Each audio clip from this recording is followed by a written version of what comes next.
అంజీ చెప్తున్నా నాకు వచ్చి, అన్నా మా ఎమ్మెల్యే ఓడిపోయినాను బాగా బాధలున్నాడు, చాలా గెలుస్తా అనుకున్నాడు, ఓడిపోయిండు, బాగా బెదిరించిండు. ఒక ఎమ్మెల్యేనే కాదు తమ్మి, ముఖ్యమంత్రి ఏమో తిరుగుతాండు ఈ ప్రచారంలో, మీరు చూసిర్రు.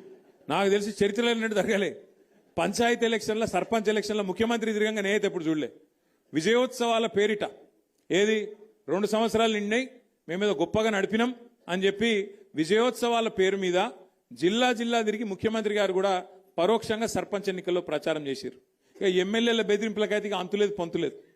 గెలిపియపోతే చూస్తున్నారు మీరు, ఎమ్మెల్యేలు స్పీచ్లే ఇస్తాను ఓపెన్గా, ఇండ్లియా నా ఇంటి ముంగటికి వస్తే మెడలు పట్టి నూకుతా అని చెప్పి వాళ్ళు మాట్లాడుతూ ఉన్నారు. అట్లా బెదిరించింది.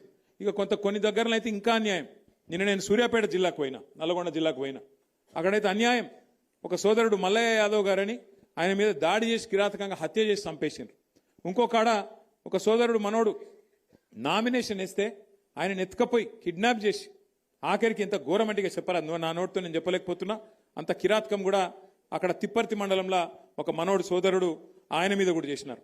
ఇంకో దగ్గరనైతే గెలిచినాక ఓట్లు వేసినాక, గెలిచినాక కాదు, ఓట్లు వేసినాక మన ఓట్లు కావాలని తీసేసి తీసుకుపోయి మోరిలో వారేసిండ్రు. ఇట్లా ఎన్నో కిరాతకాలు చేయంగా కూడా, ఎన్నో రకాలుగా మన వాళ్ళ మీద ఒత్తిడి పెట్టంగా, ఇబ్బంది పెట్టంగా కూడా ఇవాళ రాష్ట్ర వ్యాప్తంగా 2 దశల్లో ఎలక్షన్లు జరిగితే ఈ 2 దశల్లో కూడా ఒక్కొక్క దగ్గర ఒక్కొక్క తిరుగు, కానీ కొన్ని దగ్గరలో 40%, కొన్ని దగ్గరలో 30%, కొన్ని దగ్గరలో 50%, కొన్ని దగ్గరలో 60-70% కూడా గెలిచి సత్తా చాటిన గులాబీ దండుకు, గులాబీ సైనికులకు నేను శిరస్సు వంచి మీకు అభినందనలు తెలియజేస్తాను.